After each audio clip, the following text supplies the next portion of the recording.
In the winter of 1924, an executive from one of Germany's biggest electrical companies boarded a train to Geneva. He wasn't going there to compete.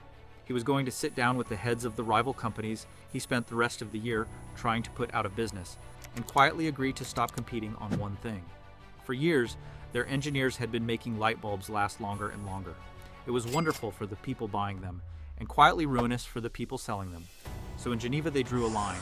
No bulb would be allowed to outlive 1,000 hours, and any company that crossed it would pay. I am Vio. Let me tell you why the arrangement he helped build still runs underneath almost everything you own to this day.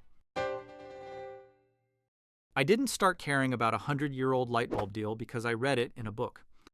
It started when I bought my first nice car, a BMW sports model. It came with a 5-year warranty, and for 5 years it was perfect. Smooth, elegant, with a top speed of 180 miles an hour.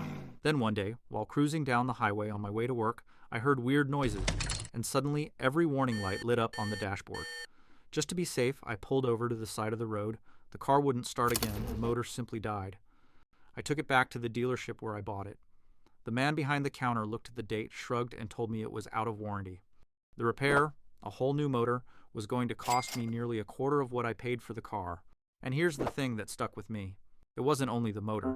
For months before it, small things had been quietly giving out. A sensor here, a seal there, never quite big enough to bother claiming. And then, right after the coverage ended, the expensive thing failed. I was furious. Not about the bill, about the timing. 5 years and 3 months. It felt personal, like the car had been waiting for the paperwork to run out. I dug deep to find out more about this topic, and what I found was far more interesting than I expected.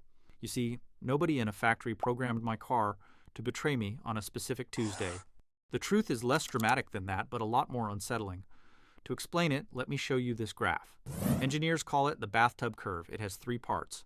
The left wall is the beginning, a brand new product with a surprisingly high chance of failure.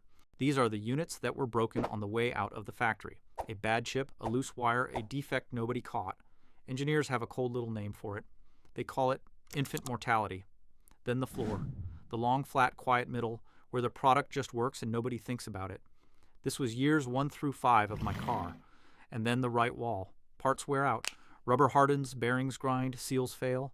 Everything that was ever going to break from old age starts breaking around the same time, and the line climbs fast. Here's the part that matters. Where do you think the warranty ends? Not in the middle, not early. It ends right at the bottom of the wall, the last quiet second before the climb. A warranty isn't a promise that your thing will last. It's a bet that it'll break late enough to stop being their problem. They cover the flat part, the part that was never going to cost them much anyway. And they hand you the wall. Yes, buying a BMW is considered a luxury, but on the warranty side, I got the laughable average. I hit the exact number the car was built around. So the obvious question that crosses your mind is, why? If a company can build a car that lasts, why build one that quits at 5 years? Reputation is real. It's the single thing keeping your stuff working at all. If everything died in year 1, nobody would come back for the second one. So they genuinely can't afford to make it bad, but they also can't afford to make it immortal. There's an entire discipline built around this. It's called value engineering, and the core idea is blunt. Every part should last just long enough. It's like flooring your brand new Ferrari right up until the second you spot the cop parked behind the tree. Picture a cup holder built to survive a nuclear war. Congratulations. You've spent money on a cup holder that will outlive the car by 200 years. Nobody ever walked into a showroom and asked for the indestructible cup holder. That money is just gone. At that point, you might as well burn your money like Pablo Escobar did. So every component gets a target lifespan, long enough to clear the warranty and protect the brand. Then they build to that number. My motor didn't fail by accident, and it didn't fail on purpose either. It did exactly the job it was engineered to do, clear the finish line, and then become my problem. And I want to be careful here, because this is where people reach for the word conspiracy. Nobody targeted my specific car. They didn't need to target anything. They set the number, built to it, and let the averages do the rest. To understand why a motor dies 3 months after the warranty expires, you have to understand a light bulb. So let's go back to Geneva. Winter 1924 Geneva. The largest light bulb makers on Earth quietly sat down together. Osram, out of Germany. Philips from the Netherlands, the international arm of General Electric. The big British and French companies. On paper, rivals. They signed an agreement. They registered it as a legitimate company in Switzerland to keep everything looking clean. They chose a name for it, Phoebus, after the god of the sun. You cannot make this up. By the 1920s, light bulbs were getting good, actually too good. Lifespans had climbed past 1,500 hours, then 2,000, some reaching 2,500. To an engineer, that's the whole point of progress. To the people selling the light bulbs, it was an issue slowly growing beneath the surface. You see, a light bulb that lasts for years is a customer who doesn't come back for years, meaning lost revenue. So they made a global rule everyone had to follow. Every light bulb from every member in every country would be built to die at 1,000 hours. So how exactly do you build a worse light bulb? You run the filament a little hotter and make it a little thinner. It burns brighter and it burns out sooner. Some of the best engineers in the world were genuinely paid to make their own product worse. Additionally, the Phoebus members agreed on a strict system. Every member company had to mail sample bulbs to a central testing lab in Switzerland. The lab burned them, timed exactly how long they lasted, and kept a file on every factory. And if your bulbs lasted too long, you were fined. The further past 1,000 hours your bulb survived, the more you owed.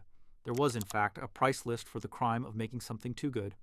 Now, here's the part my mind couldn't comprehend. There's a real trade-off in a light bulb.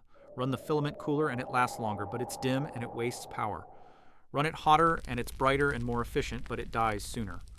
So maybe you could argue 1,000 hours was simply the efficient sweet spot and the whole thing is innocent.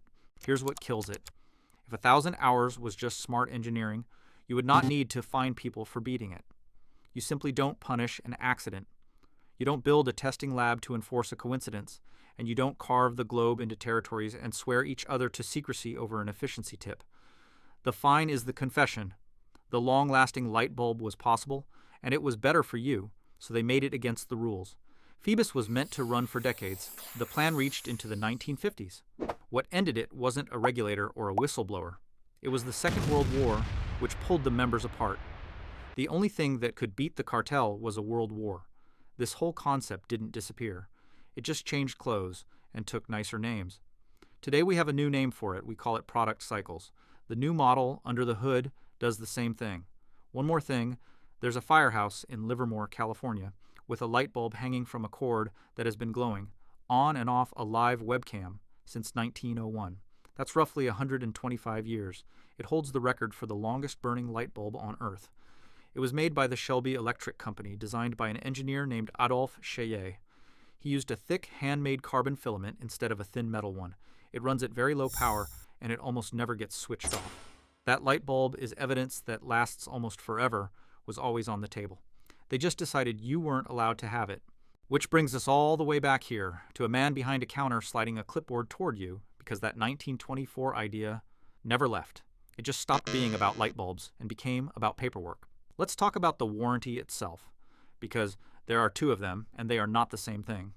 The base warranty, the free one, is actually useful. Read it as a confession.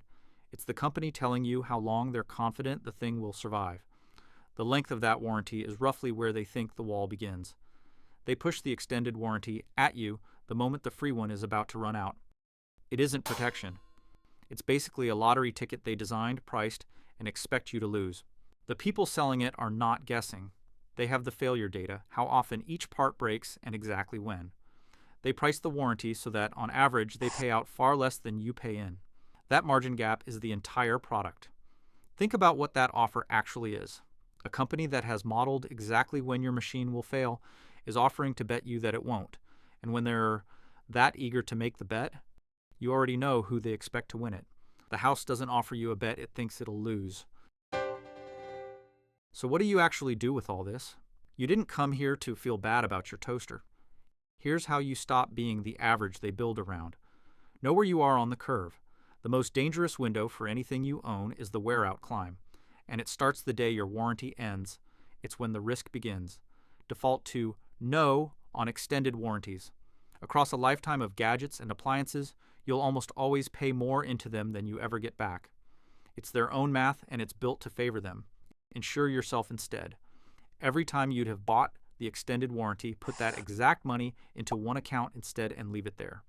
Do it across everything you own, and you quietly become your own warranty company, except you keep the margin. Everything looks flawless on day 1, and launch reviews tell you nothing about year 6. A reputation that survives the wear-out zone is the only one worth paying for. Read what the warranty leaves out. They're telling you exactly which pieces they expect to fail.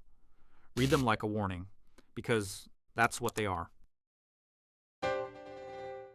For a long time, I was angry at the wrong things, at the brand, at the man behind the counter who shrugged like he was telling me the weather.